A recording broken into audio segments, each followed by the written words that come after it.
Yeah, ask plenty musician. Them know it, but them can't do it. So people still searching for this truth here, which this reggae music, bring across to them. And the only purpose it serves is to tell the people about Rastafari. Mic check. 1, 2.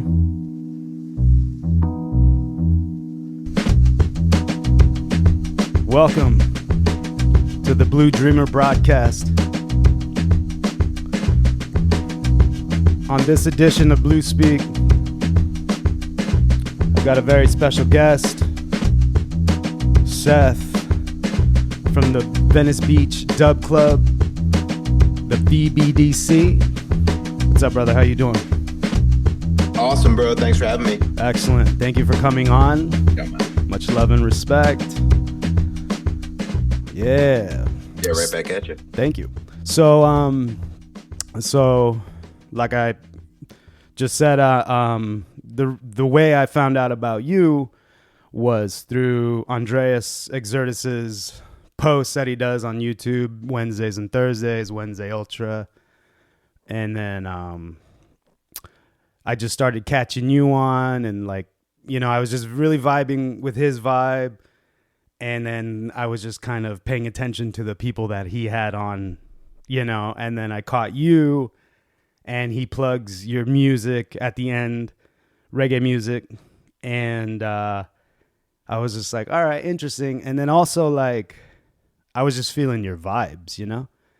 And so I was like, you and I have kind of been in contact, here and there, just messaging through IG and whatnot.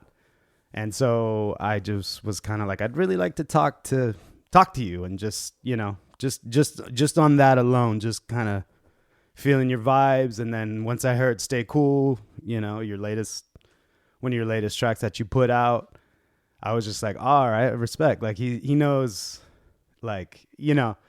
so basically what I want to get to is your origins musically, how you got to this point, what influences you, all of that. So, so welcome to the Blue Dreamer broadcast. Nice, man. Let's get into it. For sure. So where does it all start? Where is the origin of music? Just in any capacity for you. Sitting in the backseat of my parents' car, listening to Crosby, Stills, Nash and Young on the 8-track. All right. Would be my original inspiration. Either that or Christmas music. I don't know which I remember first, like Muppets and John Denver Christmas. It's a big inspiration. So you're diehard Christmas, diehard. Yeah, I know that because I've been following you and saying, I see your posts and everything, but even just to mention that is like that might be the original music that I fell in love with. Respect. Yeah. But the special thing about Christmas music is that it's old. You know what I mean? Right. That's the one time a year we appreciate our roots. You know what I mean? And and then you can kind of see what you've gained and what you've lost, and sometimes it's pretty much timeless. You know what I mean? Lost stuff if you want. Yeah, it's very timeless. And it creates a mood instantly. Yep. You know what I mean? So I love, great lyricists, not even lyricists really, but storytellers, so I'd say Neil Young, For sure. Joni Mitchell, Crosby, Stills, Nash, and then, other classic rock that my parents would put on had more of a blues, almost Rolling Stones, kind of like a more like, hey, come on. Right. It's more of a party ad libs and stuff. And it's so absorbing all that, and then when hip hop came around, I was, I'm a New Yorker originally. So okay. It was straight hip hop for 88 through 95. Yeah. And then all kinds of electronic music and everything, and then eventually I got into reggae, making reggae in my 30s. Nice. And that's fast forward to where I am now with just a broad range of influences and little tricks I picked up along the way from different genres. Sure. And I would say maybe that's what's different about my music is there's a lot of little nods to other genres that are slickly kind of mixed into it to just up the cool level of everything in subtle ways.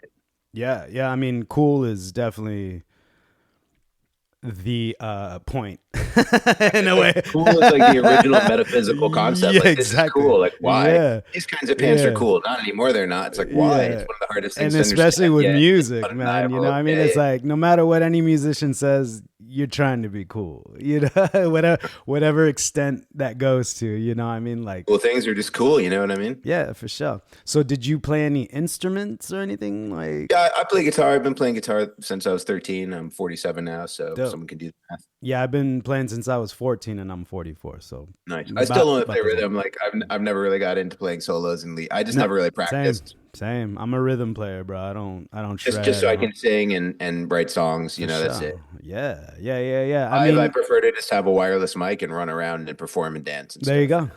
Same. And I'm a singer too, you know, like definitely because of the rhythms, you know, like I bounce off the rhythms. So I get that. And so like what was high school like were you in bands and Oh yeah. of course. I was in bands where we had original music, but the funny thing was I've always just absorbed like music and arrangements and like every kind of trick you can do in a song. Like, here we're gonna skip a beat and go to 3/4. Right. Then we're gonna do like a half step key change. Then boom. So I've always Yeah. just like indexed in my minds like all the different things that are in hit songs and can just like For sure. call on that at any time. So I was writing great music, but could not write lyrics. I had nothing. I Yeah. just Do you know how to read music? no, I don't know how to read You don't music. know I'm not theory or trained. I any of never had that? a lesson. Same. Well, I mean, I've picked up a lot of music theory along the way, just sure. from reading and understanding and stuff. Paying But no, attention, I yeah. can't look at a sheet of music and read anything. But I Right. know, I understand, the basic Right. fundamental Right. music theory. But yeah, I couldn't write any lyrics, so that really didn't come until like way later in life, the ability to write lyrics. And then it Sick. came fast. And then I was like, now it's just clicking for me. So Yeah. I'm still barely learning to write hooks. yeah, hooks just come to you. They're just supposed to come to you in the shower. Yeah, In the car or yeah. something like So that. I started, like I said, I started playing guitar when I was 14. I got into a band with a really good friend of mine, probably when we were like 16. And it was always a 3-piece. Like our first band that we played was a 4-piece. So I just basically just played rhythm guitar and was just learning to write songs, listening to like, I'm into rock and metal. I'm into everything music, anything music. I love all of music, but I really because of Nirvana. Nirvana taught me like Kurt. Oh, that's I always funny. say I Kurt was in a Cobain taught me Nirvana- how to play guitar. You know what I mean? I was in a Nirvana cover band in high school. Yeah, he was my first guitar I've seen teacher. them play at the New York Coliseum in 1993 with the Breeders. Dope. Yeah, I saw them here in San Diego at the Sports Arena in '94. And that was the first time they played with Pap Smear. They Yeah. brought another guitar player, and we didn't know who it was. We're like, Yeah. why is there a guy that's Yeah, supposed to be yeah. power trio? It honestly kind of ruined it for me, to be honest. I was like, I just Yeah. want to see the power trio. Like, Yeah. I don't need power to be constant, Yeah, for sure. And yeah, I saw them with the Butthole Surfers, and I wasn't really a big fan, but I saw Oh, them. you got to see Nirvana live? That's awesome. I saw them in December, and then he died in April. So I saw him right before that, and like Wild. it impacted my life like so hard. I Yeah. still do Kurt Cobain, Kurt Cobain.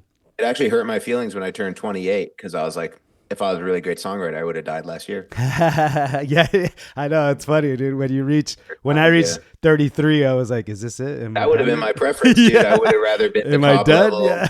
generational songwriter and then just get off by the Like Christ died at 33. Is this it, dude? That's Am what I I was done? aiming at. Yeah. For sure. Well, Yeah. Plan B is Sisyphus. Just keep pushing the rock up the hill forever. Yeah, just keep going, man. Just keep going, And then, all right, cool. So, you ever DJ or anything like anything in that capacity? In the reggae sense, DJing is toasting on the mic. but, Right. I think you Sorry, I mean mean DJing, a vinyl Yeah, record spinning. No, You ever spin a no record? skill for that. No, I'm not really. Actually, I'm a good dancer, so I do have rhythm, but I'm not Cool. good with rhythmic things with my hands, like drums, Okay, percussion, DJing. Like, just I get kind of nervous and I don't have good hand control. for sure. Yeah, I was DJing for a while. Well, spinning vinyl. Because of my brother. My brother actually got me into hip hop in the 80s. So, he would play Run DMC and, like Houdini and Grandmaster Flash, Furious Five. So I learned from that old school East Coast that what hip hop was, and then once I got into like Planet Rock and then saw Bambaataa and all and the Zulu Nation and all that, I was just like Oh yeah. absorbing all of it. I was just like, whoa, and I was like 8 years old, but it was like, or however old I was, but I got it, And at one point, I kind of gave up on rock music, and then I was like, I want to play vinyl, like, and I actually went out and bought crates of vinyl and got turntables and was doing it because to me it's all the same thing, you know what I mean? Like playing guitar or spinning other people's music and making it sync up, beat matching and all that, and you know what I mean? Like it all makes sense as far as the art form, Oh yeah, it's all valid, but a thing that always, I see Instagram people make music in amazing ways Sure. with the thumb pianos. They go sit in a river with a hand pan, Yeah. but they're so persistent with it, you know what I mean, and have such Yeah. good attrition. Eventually, their music is popular, and it's like Right. that's all valid, but it's in a separate category from songwriting to me. Right. I like Right. writing. I like writing. I like to read. I read constantly. For I'm sure. such a book reader. Yeah. And I love writing. You know what I mean? Yeah. So the writing plus the music together to me is like this transcendent thing. Whereas you can make music all day. You can be one of these autistic guys playing a guitar, piano, Right. bass, and at the same time with a million Instagram followers. Yeah. But to me, this doesn't approach the transcendence No, of the music. and yeah, I totally get that. And that's funny. And the reason I want to like talk to Thomas or even like Andreas is because of the AI music aspect. Like I kind of want to get there because I know that they're both musicians they're creators, you know what I mean? Like, and I know what the AI aspect of it is. It's kind of just it's I like, mean, we don't know what AI is yet though, so it's like a little hard. no, I It's a mean, as little far as what they're putting out, these songs that they're putting out. That's not AI though. I mean, we're people are thinking about AGI, like general intelligence, not like we're search engines and stuff. No, yeah, and I don't want to get deep. I don't. It's not important to me. It's just what they're doing. It's like people are worried about the effect it's going to have on the industry. Those people don't Oh realize yeah, no, yeah, it's the industry is is what we don't want, but independent artists are dead. I mean, there's Right. nothing you can do. You can spend as much as you want on Spotify marketing. If you're indie, it's all still handshake with labels. People don't know that, Right. so they create a new industry of tricking independent artists trying to distribute their own stuff, and it's like you have nothing else to do. And then you give it all to Spotify for free. They keep all the ad revenue, and then you pay for a promotional campaign too. They keep all that. They Right. keep everything. They keep Yeah. the music. Keep 100% of all your energy. Yeah. And it's like people are worried. People ask me about AI. Are you worried about AI songwriters? It's like, dude, I'm worried that already it's like the industry is, totally taken over and there is no room for. And you have firsthand account. That's the thing, is you are seeing it. You're seeing it in real time because how long have you been doing what you're doing? Not VBDC, but as far as like really pushing music as like core. Like I've always been pushing art. I started at 13. Yeah. And I started putting out albums right away and everything. And we'd go to the library and Xerox the album art and fold it. Yeah. You know what I mean? Yeah. And you go sell it out at shows or outside of shows before I was even old enough to get into playing shows. backyards and shit. No, I was in New York, so there's no backyard. Oh, okay. Yeah, never mind. Sorry. Yeah. That's a Cali thing, I guess. And also no van to put your gear in. You put your gear down the subway stairs on the ice Wow. and the rain and the snow and everything. That's crazy. There's no green room at any of the clubs because the real estate right there. It's like you just you're on the sidewalk, or your amp covered in ice and you're just done. You're that's crazy. I forgot what the question was though. No, I'm just kind of, I'm interested. I've been doing it since back then, but then I stopped for like over a decade, and I was a chef actually, and I had a lot of success. And I was like, maybe I can get a regular paycheck and still be an artist. And then eventually, when I was like at an executive chef level, I started to realize like, no one's ever going to treat me like an artist. It's service. I'm a servant, no matter how hard. I'm just serving. I'll serve the artists dinner. You know what I mean? Well, especially in New York, right? I gotta go back to music. Yeah, and especially in New York. I've been bi-coastal since I was 18. I was going back and forth. So okay, where did you serve? Like in New York mainly, or just wherever you found a job? Oh, okay. No, both. Mostly New York, and then I came out here and I had a restaurant, like a consulting business, and stuff. Okay. So I did like 12, 13 years almost, and then back to music, So I'd kind of given up on it at one point. So when did reggae become? That's like like your pinnacle point of like, this is what I want to, you know what I mean? I think from like 2009 to 2012, there was like a lot of really strong American reggae bands put out Yeah, like good songwriting, good yeah, lyrics, yeah, and I was just like, this is where the energy is at. Like I want to be pursuing this energy because yeah, I was not no longer interested. I think at that point I was listening to mostly drum and bass and electronic music because I yeah. was like Same. That's over crazy. rock. I've Yeah, been over hip hop since 1996, yeah. since Same. you know Biggie died and Puffy started putting out songs. I was like, next genre, Yeah, and drum and bass was yeah, because I was a big yeah, yeah, fan of yeah. like Diesel Boy, DJ Oh, Dara, okay, like yeah, cool, cool, yeah, cool. like because I West Coast, so I knew a lot of. Well, So I then lived in San I think, Francisco for a while, and I kind of picked up a lot of like drum and bass in that era, which was like right on, 2006, maybe like cool, yeah, yeah. yeah, It's a great genre, and it's yeah, like cool. John Digweed and It's just too Sasha, and I late at was night. hearing like a lot of electronic. If that was a little earlier at night, I would still go out to those, but it's just too much of a rave. Yeah, But yeah. but yeah, sorry, I forgot what I was saying there. No, it's all good. Just hearing, and to me, like it all melds together, which is why I can like part of. Oh, I remember what I wanted to say. Sorry Go about ahead, this. go Right to ahead. No, interrupt you. go But ahead, go yeah. ahead. What appealed to me about making reggae is it's very formulaic compared to rock and roll. You played In rock. what sense? In what sense? Rock and roll is riffs, right? But a Sure, riff is a totally unique thing.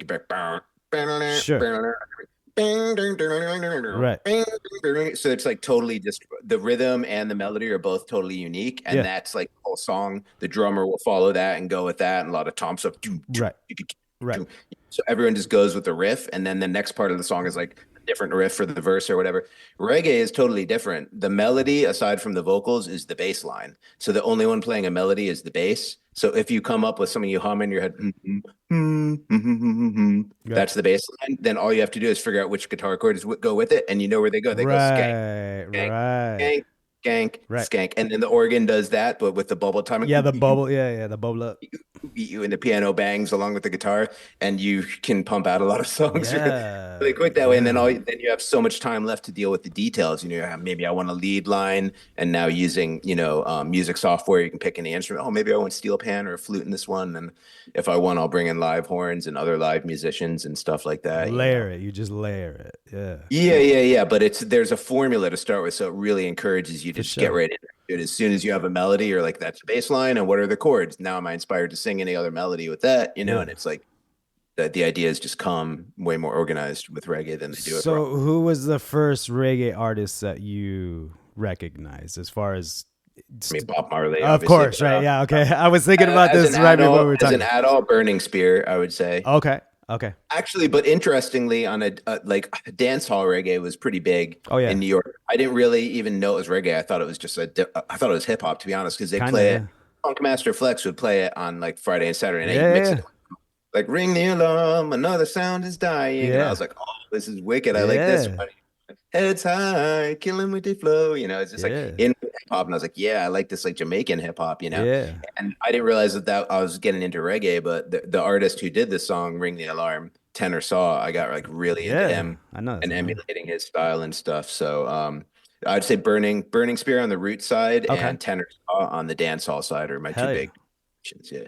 Well, I mean, most people that I've heard will say hip hop came from reggae music. I mean, which, I don't like know. you said, DJing is I agree with what talking you on the said. mic It's all over one big rhythms. pot of music. Of course, I hate of we're course. divided And into scenes no, and genre. and I understand. I don't like to, Yeah, yeah. pick and pinch, and I get that. But like, well, especially KRS-One, being Jamaican, and he's just like, oh, it comes from rocking Yeah, the Keith Murray mic. too. My favorite rappers. Like Keith Murray. Roy, just vibing over rhythms. I mean, like Oh yeah. I get it. I Oh get yeah, it. yeah, yeah.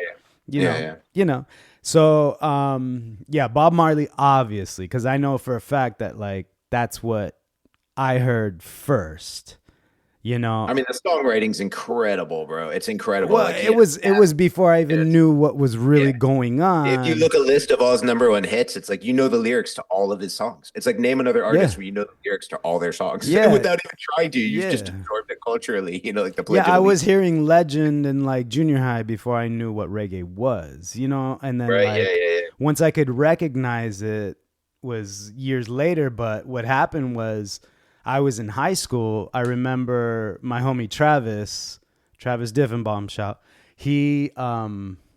he straight up brought DJ Handgun mixes.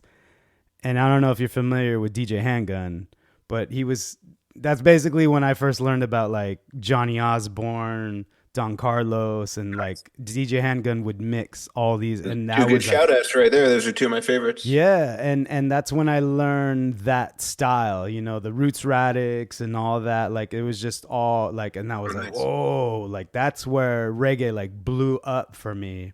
And then even at that time, I had homies from high school that were starting reggae bands. There was a band down here called Stranger. There's Roots Covenant. So I would go to their shows with my friends, and we just, you know what I mean? So it was like, it was cool to see.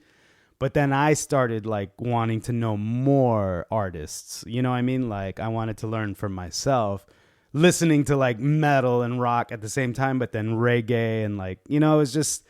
It's very interesting to me to see the melding of, like you said, it's all art. There's no differentiating lines that say, well, you should only listen to this or that. It's whatever you feel.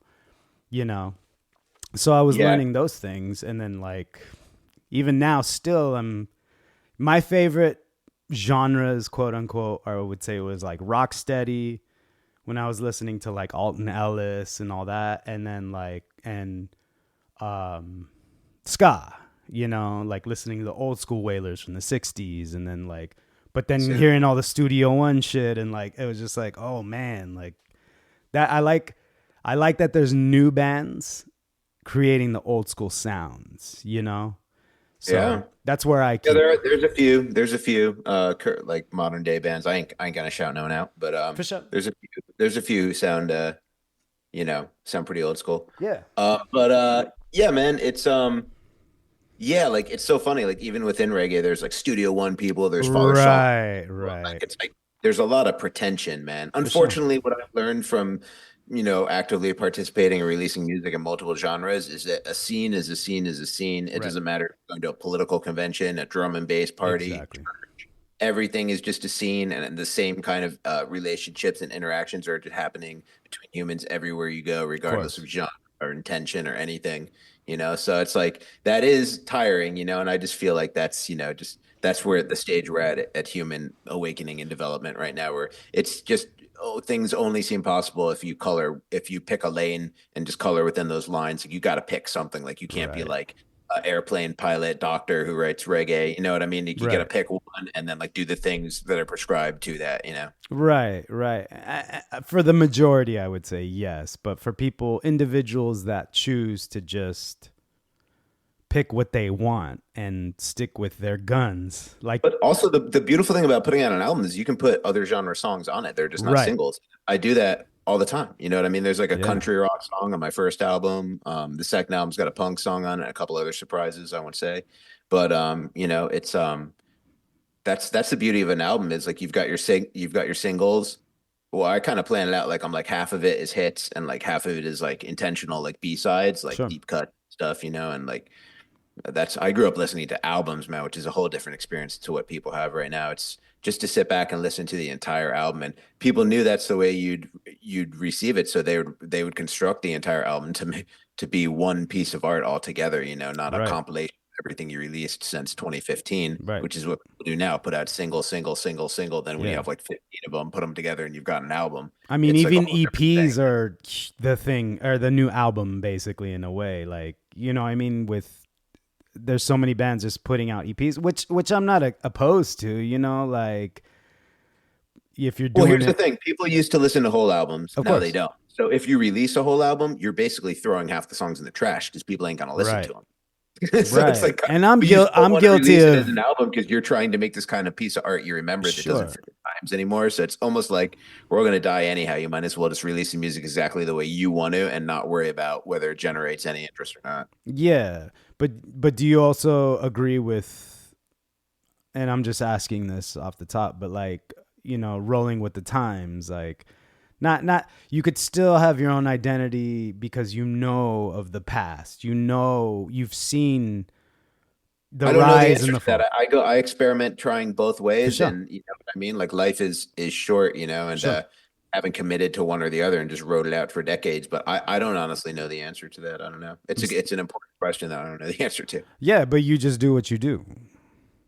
You try to just, trust your instincts Right. and examine, always audit your past performance. It's really important, just a life lesson in general, to like, you know, see what you predicted would happen and Right. then the steps you followed, and did it happen or not? And if not, how are you going to do it different next time? Or are you going to try something different altogether, or do something, you know what I mean? So Right. it's like a lot of times you just bang your head against a wall your whole life trying the same thing over and over, which is Yeah. kind of where I'm at right now with like Spotify and DistroKid and all this stuff. I'm like, I'm going to release, I have an album I've been sitting on since last summer. And when I release it, I'm going to do it in some different kind of funny way. Like when Wu-Tang had sold like one copy for You get it.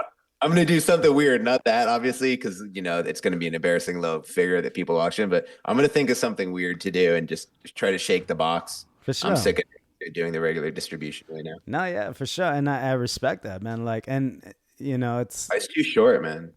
You can see a path to nowhere, so it's like, why would I walk on this path to nowhere, right. So go off into the dark woods and see what you can find. Yeah, exactly. You know what I mean? And like, if you've got to open your trunk and, burn CDs and write your name on it and there's no art or, it's like, I don't know. I feel like so many people have done so many things and to get caught up in the times can happen. And I think that is what's happening, is people are getting caught up in the times in a way, just from hearing what you're saying, but it doesn't affect people that are trying to make a difference, like even for themselves. Does that make sense? Like, I feel like you're trying to make a difference just for yourself. Everyone wants to make a difference, but I think if you're meant to, you will. I think everyone does make a difference, first of all, on their own, like just sending out little ripples. Not everyone is Elon Musk, but you never know how many ripples away from something you did affected Sure. Elon Musk or something like that. But people want to, like Joni Mitchell said, you want to etch your name into stone for eternity. That's a normal social condition of a human being, is you want acknowledgement, at a minimum. Sure. Respect is good. Definitely be fine. Yeah. I've been doing what I've been doing for 20 plus years. I won't stop. There's no reason for me to stop unless I stop myself, and I've been through a lot. You should stop. I just think people should stop going with the flow. You know what I mean? Because the flow is going in a really terrible direction right now. Sure. Where all the indie artists are, not only do they have no chance, but they're also giving extra money to the people who took their chance away, and Sure. it's not going to. You know what I mean? So it's just it's really upsetting for me to watch it. And like, I'm not separate from it. That's what I've been doing the whole time, is using CD Baby, DistroKid, Sure, everything on every platform, YouTube, Spotify, for free. People basically, if you value your music at zero, you give it to a platform that's going to give it away for zero, like YouTube. Then why is anyone else going to value your music either? right. If it's worth less than a cup of coffee, a song is worth less than a sticker of the song. If you printed stickers of the song, you get more in the sticker than you would on the song. Like, a song is like divine inspiration and like one of the most beautiful things. And it's like the value has been psychologically removed from it. And we need to take it back from Spotify and be like, you can't have this anymore. We can't be successful either way. So, we've got to starve that beast. I really do feel that. So, easier said than done. Let's see if I actually do that with my next album, or if I cop out. I have a feeling you will. Never know. I might chicken out, bro. Yeah, well, whatever happens. Real, might as well keep it real. I try sure. to be the realest guy on the realest guy with a podcast mic. There you go. Me too. Without a podcast mic. That was a good podcast, but it's just a regular shirt. All right. Cool. Oh, SM7B, bro. Come on. Nice. Yeah. So that's why I don't call this a podcast. I call it a broadcast. Like, I'm just... Okay. I didn't know that, man. No, That's it's nice. all good. It's all good. It's just my own. Yeah. Is anyone listening to this on an iPod anymore? I mean, yeah. iPod. Is that what the pod is for? It's iPod, right? Yeah, exactly. Podcast. Right. Yeah, iPodcast. Yeah. I'm surprised Android isn't like seeding the market with like viral suggestion to call them Droidcasts. Droidcasts, yeah, exactly. That might be the next level, dude. I don't know. What's up, guys? Make sure you smash the button and check out my new Droidcast. Yeah. Like and subscribe. Yeah, Hit the bell. Hit the bell. Smash the bell. Desperation. Hey, it is what it is, and Oh man, it I could be gotta better. do what I We gotta could do do, better. I gotta do what I I gotta do. could do way better, but we could all aim higher for sure. Sure. And that's what I respect about your vibes, bro, is you're very positive, and I appreciate that. I really do. And, because as, even calling it the Blue Dreamer broadcast, I am the Blue Dreamer, so my dreams are in blue. That doesn't mean I'm sad. It's just, for me, everything I've ever chosen and just kind of in retrospect is like always tinged with some blue, so that means heavy or deep or to me. So I just go with that because that's who I am, and now I have a daughter. I have a 4-year-old daughter, and I see Oh, it wow. in her, and I'm like, oh shit, this shit's real, bro. Like, it's real. Got the blues. It's not a bad thing. It's not a bad thing. I love Roy Orbison. I love, what I mean? Like, I get it. But that doesn't, it's not a No, I bad mean, thing. I'm not always positive. Like sometimes I'm extremely negative for prolonged periods of my life, but Sure. like that's Sure. life, And by the way, like I mean, I've put myself through a lot of suffering, and a lot of suffering just came my way throughout my life, but I don't think I'd be a good songwriter without that. And like Exactly. ironically, when I was, just I don't want to say praying to God because I didn't grow up religion, but I was Sure. just like stating my intention to the universe or praying to God or Sure. whatever. All I wanted was to become a great songwriter. I did. It's not very satisfying For because I sure. should have been more specific You and like included some other bells and had whistles, to put some like yeah, details for like into an the audience. prayer. You know what I mean? Yeah, yeah, yeah. For But sure. that actually did come true, and it was an extremely painful process to get from someone who isn't a natural writer and couldn't write anything to go through all these just really bad life experiences. But then at the end, now I have such an easy time writing, and like I blow myself away, like, Yeah. and I don't even mind saying it because I'm an extremely hard critic on myself, and Same. I've wrote for 20 years just terrible songs, Sure. so to look at it now and then to also look at like my heroes and stuff like that, like I do feel like my songwriting is like up on the level I always wanted it to be on, like the people I Yeah. admire. And Honestly, but your voice, you got a great voice, dude. And I am a stickler for, when you sing, when people sing, like they don't understand how to find their voice. I had to learn to find my voice. And I've had so many people, like I answer calls for a living basically. And I've had random just people like on the phone be like, "Wow, you got a great voice. You should be in radio or something." I'm like, "Oh, thank you." Like, I know, but I'm talking to you right now, when I want to be home writing songs. So I had to learn to find my voice, and I'm still finding it in a way. But there's a baseline like level of you got to find your voice. You know what I mean? Like to be a good singer. Because I can go to I'm still finding karaoke. mine. I can go to karaoke and crush some shit. I've done it. I'm still finding mine. I've always been so envious of people who have a sound, like a Kurt Cobain. But He's got a you sound. do have Every a sound song though. sounds like. You do have a Well, sound. I know I I hear don't it. think I hear it. myself that way, but I purposely sing. I use different.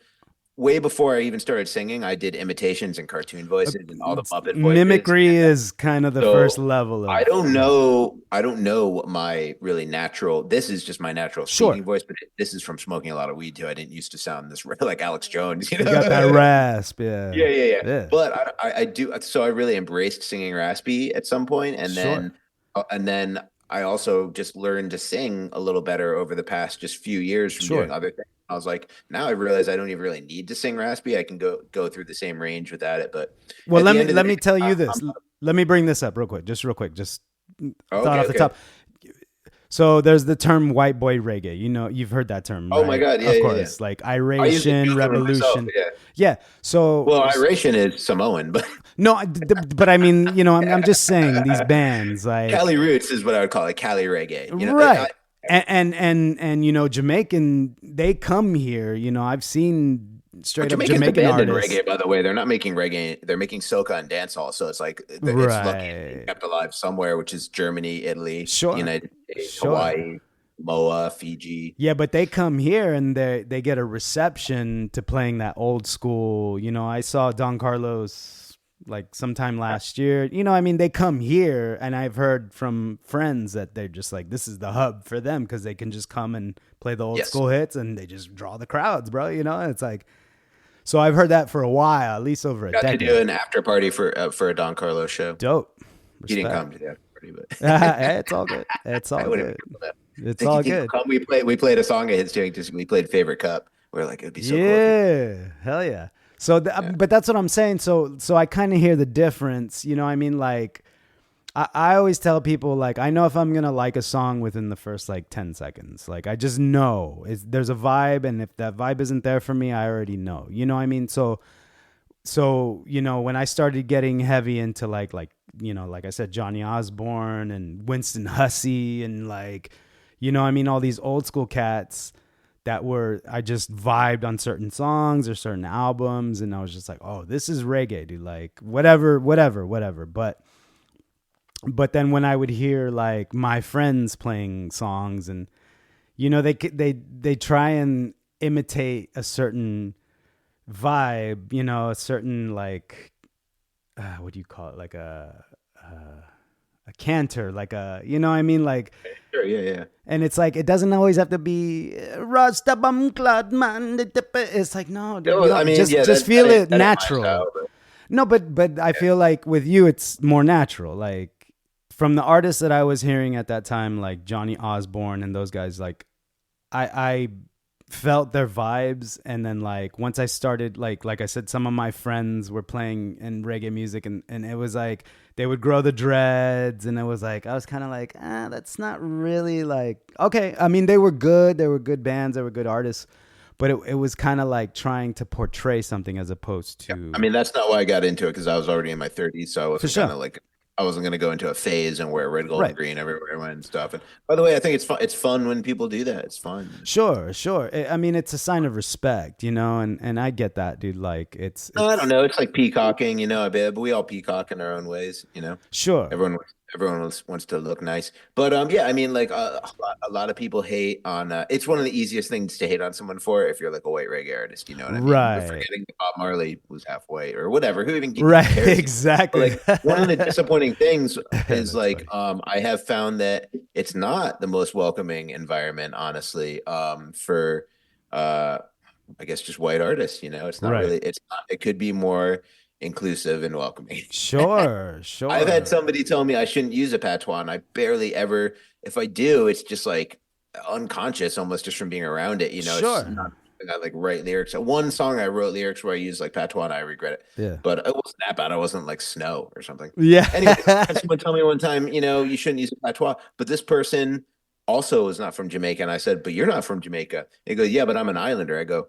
Okay. yeah, but your island doesn't have a patois, bro. Your island has pidgin. You know what I Right. mean? So Right. you're South Pacific. You're not a Caribbean islander. So I was like, you're just saying your skin tone allows you to imitate Jamaicans. Right. Exactly. You know, and that's in every genre of every Oh bit my of God, every yeah, the whole aspect of world is music. is mostly ignorant, you know. So Yeah, it's picking wherever and poking and prodding and it's amazing, bro, because you know you can't take people at face value, whatever they are. If they can tell sure. you their religion, don't assume that they read the book and follow any of the values. Which You know is what I mean? sad, but People pick a club, pick a genre, pick their colors they want to wear, whatever it is. Don't assume they understand what they're signed up for.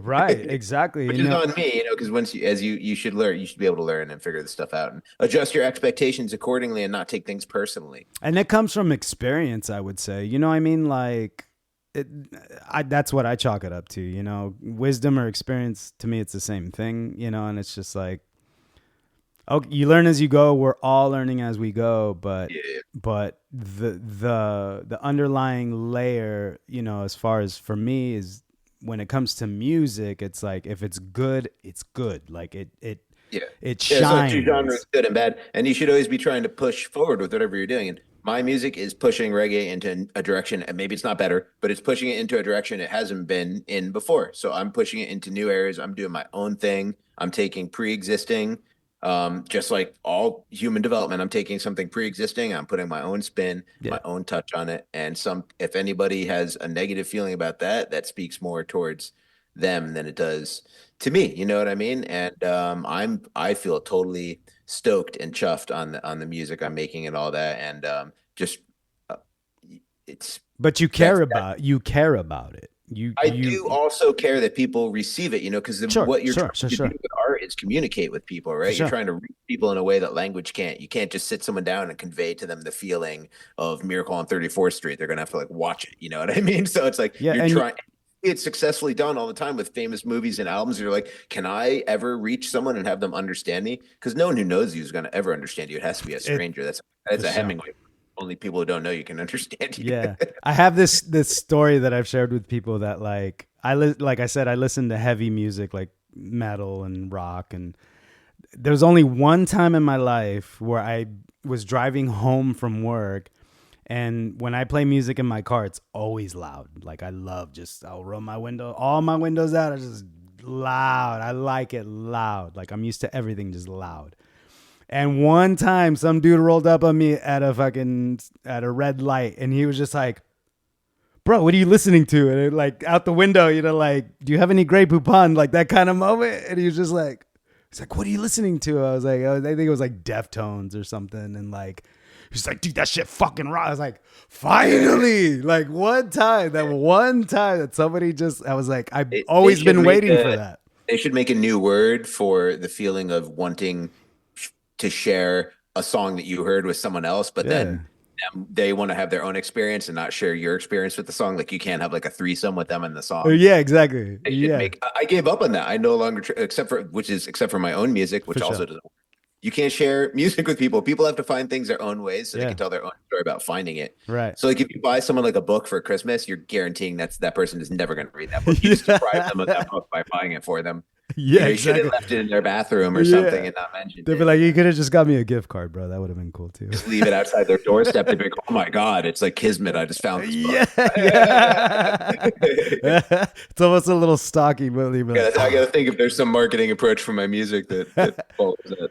Crazy. So do you think about that a lot too? You're also kind of like, fuck, what can I do different? Like, oh my God. Yeah. I don't want to come across as not neurotic. I'm totally neurotic about it. Sure. Yeah. I feel like I'm running out of time. I'm almost 50 and I might just honestly retire and I could do without the stress of working so hard and also funding out of my own pocket, sure.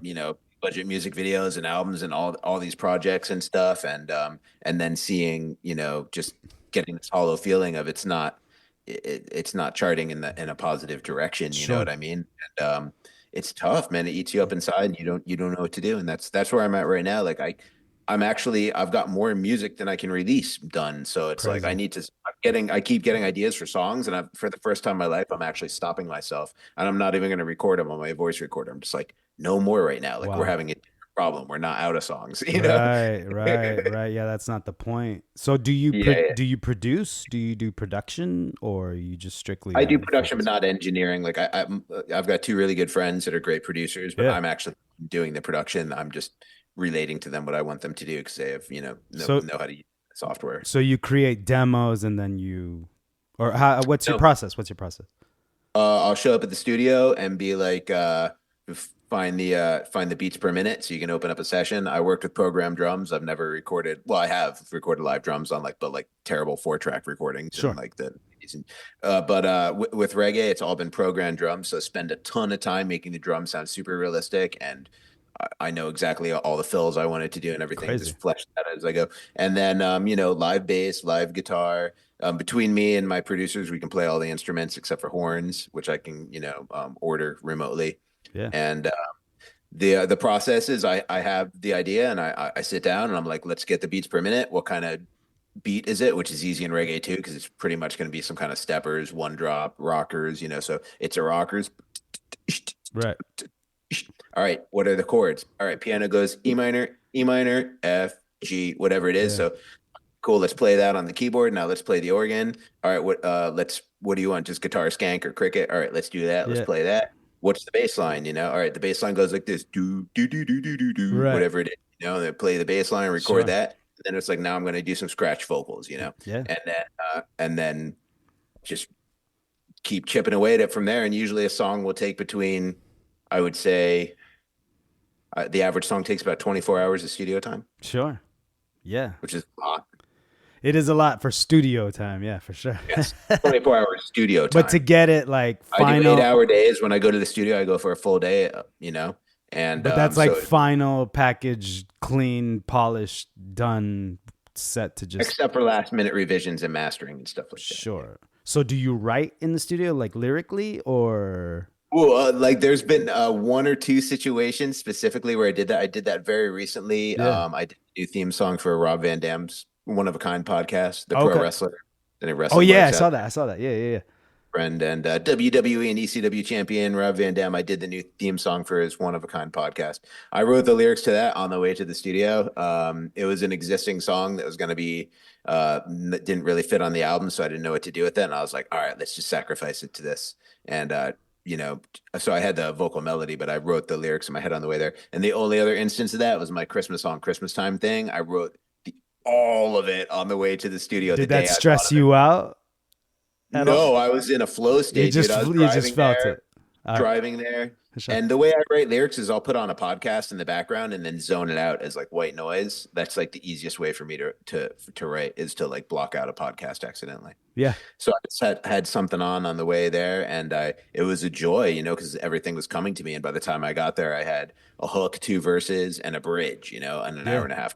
And so it was pretty. I got there and I was like, "Give me pencil and paper right away." So I could And write do this stuff down. you record like on voice recorder or do you Only melodies I can Yeah. remember. I don't write down any of the lyrics at all. words? Just Yes. like, it's just saved in a document in my head, and I can edit it anytime. For sure, for sure. Yeah, like I said, learning to write hooks now more so. Well, so what happened was I was in a band for a long time and like basically the same band since I was 16 years old. Just in different iterations, but still playing the same songs. And like at one point, like 2 years ago, I just got tired. I'm like, I don't want to do this anymore. Like, it's just, I'm done. I played one show that was like a benefit show for one of my very good friends that passed away. And I was playing a song that I wrote in high school and I was like, I don't want to do. And I was like actually getting sloppy and like kind of nervous. And I never get nervous on stage. Like I'm never scared to sing or play, or I thrive in that situation. But I was just like, I was looking at my fingers and I was like, I can't. I was like Marty McFly, like starting to disappear. I was like, what is going on What was here? happening? And then that's when I decided, I was like, I'm done with this for now, maybe forever, but for now. So I started my solo project, which I called Devotee. And I was just like, I'm just going to write songs for me now and focus on like, I don't have to play guitar and sing at the same time. So I'm going to write songs and then I'm going to write lyrics, but I want to write hooks. I want to like really get into it. So like, I'll even be at work and demo shit on my phone, like in the parking lot on my 15-minute break or on my half-hour break. And just because it makes me more like, it gives me more drive to be creative, but make it tight, make it sick, make it good, So that's what I've been up to. I've never written a hook. They all just come to me like a special delivery. I have to write the verses only. Yeah, I mean, if I hear, music, I can write something to anything. I mean, give me a sound and I'll make something to it. I mean, I get like the words to the hook and everything, just like divine inspiration. I don't even do it. Yeah. I just receive it. And then I have to figure out the verses. And usually what's really funny is like the first verse will come really easily because it's like organic, just like the hook. Right. But I'm like, now I need another one, Right. and it like starts to become a derivative of the first one. It doesn't have, independent value and stuff. And so it's a trip, man. And that's another thing where it's like, you need two, you can't just have one. But if you look at you brought up like Johnny Osborne, Alton Ellis, Reggae, they always repeat the second, like the first verse, the second verse will just be the second half of the first verse repeated. There's only one verse in those songs. It just gets repeated. Night Nurse, Gregory Isaacs, Dennis Brown, all of them, not Bob Marley, because he's like, lyrics, but a lot of those guys just repeat. And like the hook is something that repeats anyhow. So like, who says that like certain parts of songs are meant to repeat X amount of times, other parts can't repeat? It's like they're in, with the at the dawn of reggae, there was a lot of people who had never been taught these conventions and just didn't know them. So they just did what came to them, Yeah, for sure.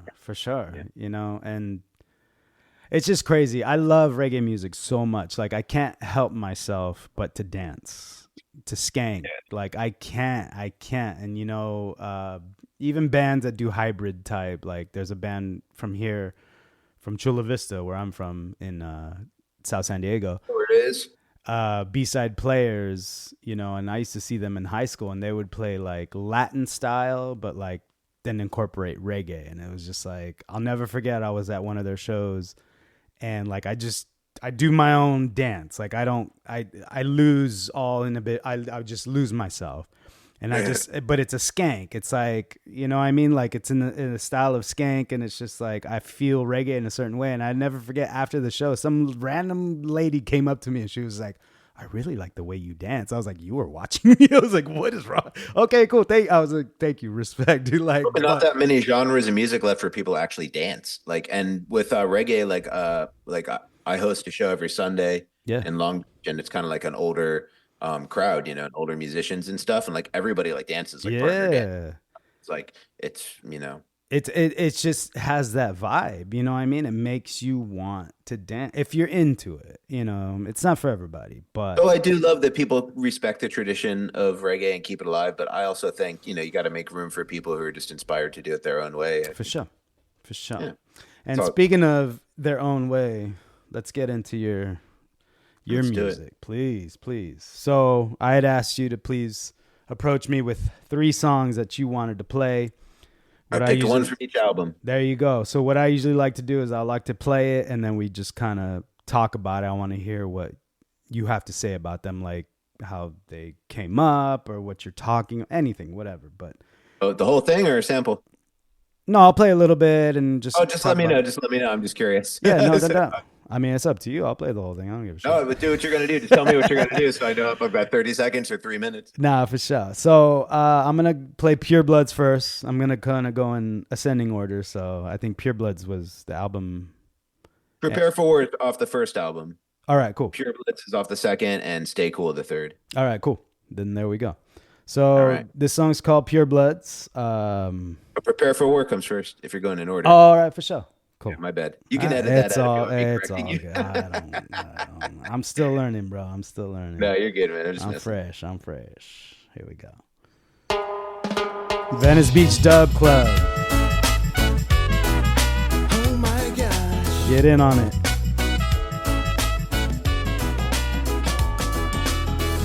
I had a vision, oh my Lord.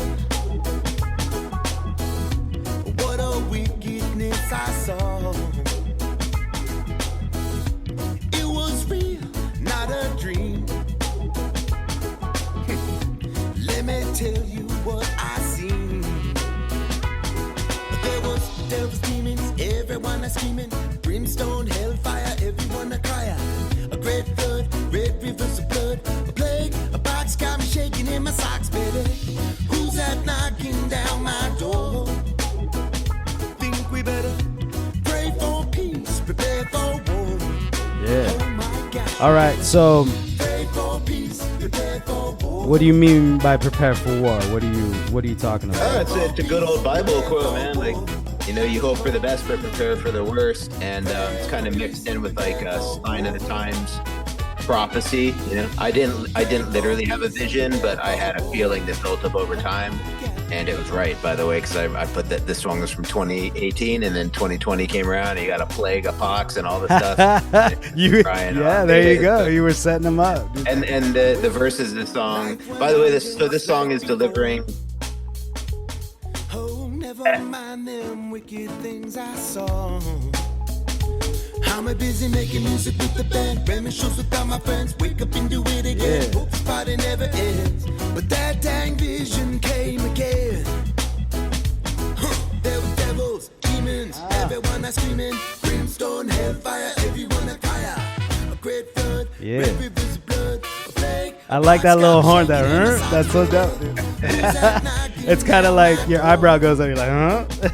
Shout out to Jaw Connection horns. Yeah. Yeah, so the song is about like maybe things are looking up and they're going well for you, but don't forget that like the world is like full of like war and plague and pestilence. Like that stuff is knocking at your door. You know, you get so sucked into your own personal story, and it's like, don't forget, you know, it's a jungle out there. For sure.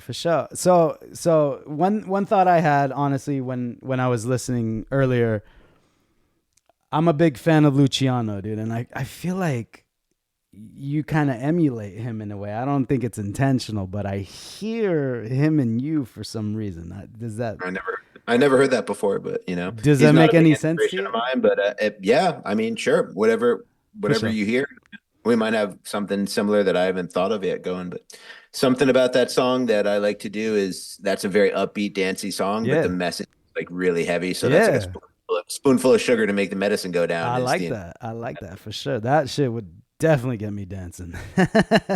And All right. there was, I think the first line of the first verse, I was like, let me record that again. And then in the middle, I did like a, and I was kind of like, that kind of shook something loose in my brain where I was like, I could be doing a lot more ad libs and stuff, like blues man stuff. I was like, now that I'm doing reggae, I think I need more ad libs. Oh yeah. So that's something I had to consciously focus on. That's dope. All right. Next up, we got Pure Bloods. Let's go. Right. Run it.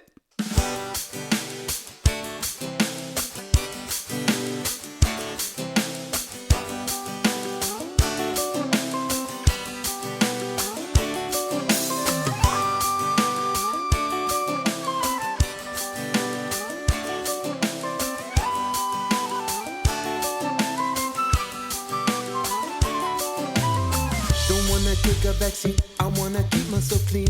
I'm so organic.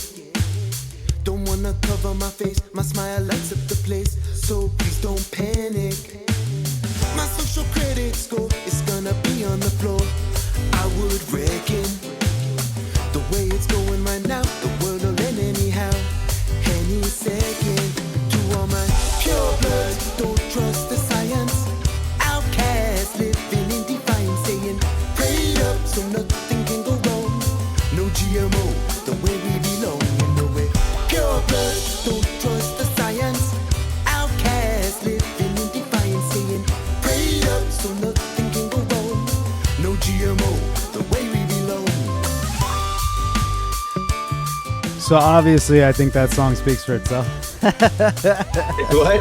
I think that song speaks for itself. Yeah, it's a protest song, man. It's a For protest sure. song. Don't want no mRNA, I'll have to go my own way if I can make it. But it's delivered very cute and harmless. It's Like, great. you can't get mad at the messenger. That's what it's all with a wink and a hug. Like, come on. I like what you're doing, man. I love it. Or take a ride on the train.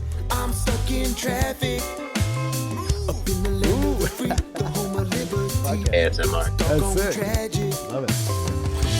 Nowadays, things are moving fast. Here's some 90s rock. There you go. Hold on to yesterday and make it last. Everywhere I turn, the faces seem strange. People changing up their DNA. You are the pure blood, don't trust the science. Outcast living in defiance, saying prayed up so nothing can go wrong. No GMO, the way we belong. Pure blood, don't trust the science. Outcast living. I just hear the sharpness in your delivery, like, I mean, with like auto tune and all that. Like, I'm a purist, so I don't believe in any of that. I mean, like I only use you auto-tune if need it's- to record. You need to come to the studio ready to go. I mean, I'm an old school. I There guess, might be a tiny in bit that of way. pitch corrections on. Sure, Like if sure. I blow a note on a good take, if it's a little flat, I'll pitch correct it. But Sure. that's it. I won't pitch correct an entire song, and I never auto tune unless it's like you're going for like a pop kind of modern vibe, and Right. it's like part of the sound, But- Right. Yeah, I hate that, man. When the vocal performance sounds perfect and it's like it's over the top nowadays. By the way, I mean, Yes. a lot of reggae songs, it's like, does your voice have literally no vibrato at all? You're just like, Exactly. good vibe. Yeah. Can't even imitate. Like my voice totally like, wavered. "Oh, Your voice you are, wavers, dude. you Voices are." wavered. It's like a bagpipe. You can't just hold one note. And it doesn't go. Yeah. You know what I mean? It's like not natural. And especially if somebody starts singing in a movie, like like a Disney movie, Yeah. they put the auto tune on. It's like Oh, yeah. T-Pain. Yeah. I was like, why is the Little Mermaid T-Pain now? Like, it doesn't even sound like it must be a beautiful singer. You picked a beautiful singer. Yeah. Let her sing. Yeah, they got a natural Yeah, talent, it kinda but drives me crazy. yeah, when it comes to the I production, also, I mean, it's not my preference to use programmed drums and everything quantized either. That's what I can afford Sure. to do, like, so it's like, it ain't, but like perfect is if you take, Led Zeppelin, what a Cashmere, Dude, it, yeah, that's it crazy. drops 40 BPMs by the Yeah, end. yeah, It might be Black Dog I'm thinking of, but drops 40 BPMs from the beginning to the end, and nobody noticed. It's yeah, crazy, bro. yeah. Because But it's anyway, just no. I speaking mean, of Pure Bloods, that song, I was so stoked with the way it came out. I was like,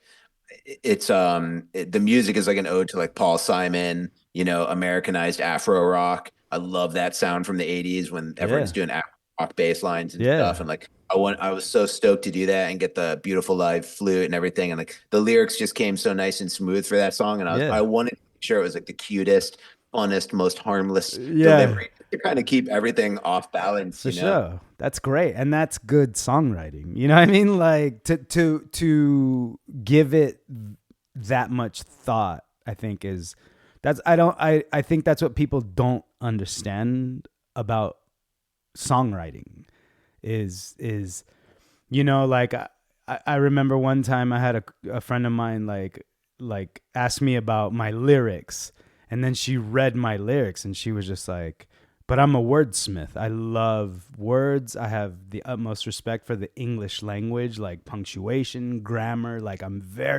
my mom taught me that. I'm very astute to very like being everything very correct. And so when I write song lyrics, it's like the biggest meaning I can give anything, but in the smallest amount of words, which I think good songs that's how they're created. And that's what I learned, in a way. Yeah, that's another thing you can do is whittle down, to that changes the vibe. Sometimes you want to be really verbose and cram all these lyrics in, and sometimes you just want to whittle it down, and that's just like that's just your choice of what you want the vibe. Yeah. That's like I always a great reference point is there's a rap group called Group Home from the Gangstar family, and it's like these two young rappers, Little Dap and the Nutcracker. Little Dap is like an unbelievable, like Q-Tip level Nas wordsmith with like a million super flow and clever delivery. And then Malachi the Nutcracker comes in, he's like, I get hype, do what I like, hit your mom in the head with a metal pipe. But the whole thing is just, it's still hype. And it's like,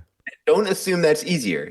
Don't assume that's easier. Right. They're fitting their parts, like, and even collaborating.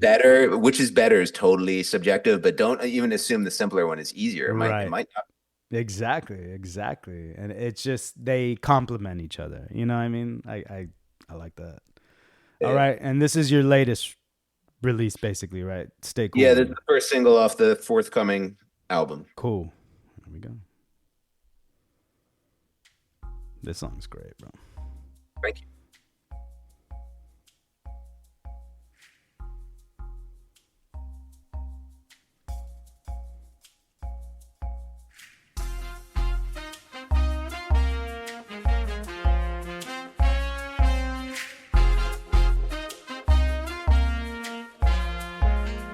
Kind of a dance-all beat straight off the top. Oh, yeah. Yeah. Stay cool, mama didn't raise no fool. Don't worry why the other people act like they do.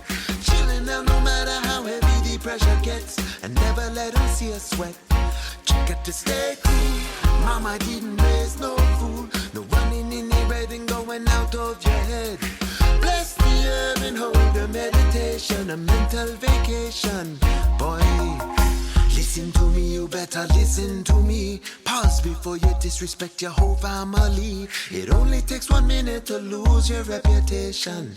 Assess the situation. Pressure me, waves are pressing me down. Screaming underwater, but it don't make a sound. You might as well be swimming while your world is still spinning. Hold your breath and never give in. Stay cool, mama didn't raise no fool. Don't worry why the other people act like they do. Chilling out no matter how heavy the pressure gets, and never let them see us sweat. You got to stay cool, mama didn't raise no fool. No running in the red and going out of your head. Bless the herb and hold a meditation, a mental vacation. Yeah. Boy, that's hard, man. It's a mouthful to sing, bro. That one's hard to do live, I'll tell you. It sounds like it. Big breaths. But I like it's kind of minimal, you know. There's it's Yes. yeah, I hear that. It's like Helmet. It's like the Helmet of dancehall. It's super minimal. That's dope. Lots of negative bass. Yeah.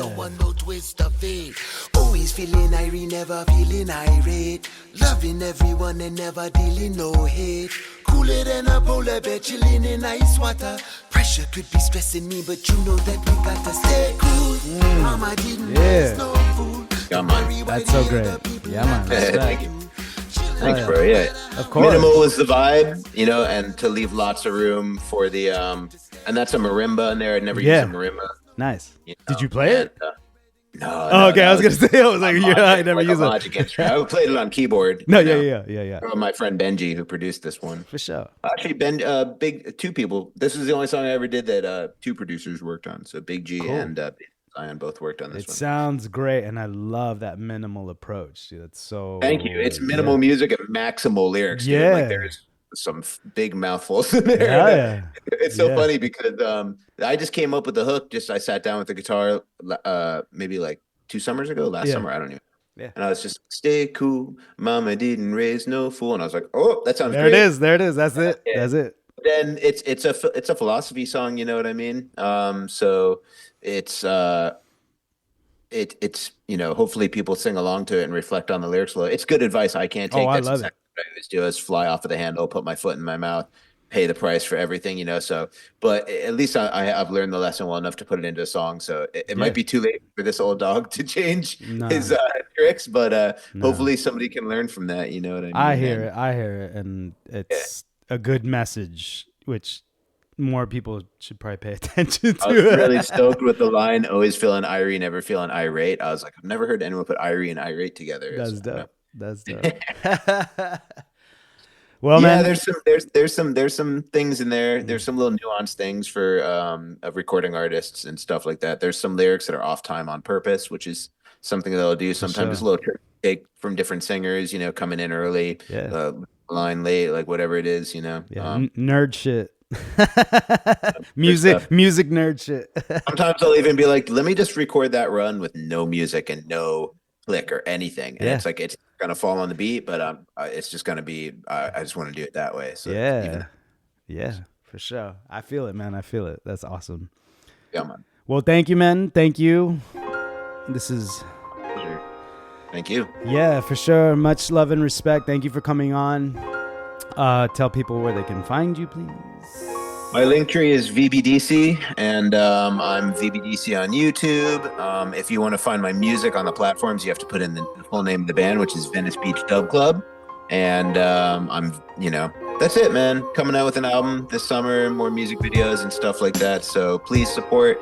If you want to, you know, if you care about music, then share. You know what I mean? It's a free thing to do, and it helps a lot. Would be appreciated. Sharing is caring. And that's it. Much love to everyone out there for supporting.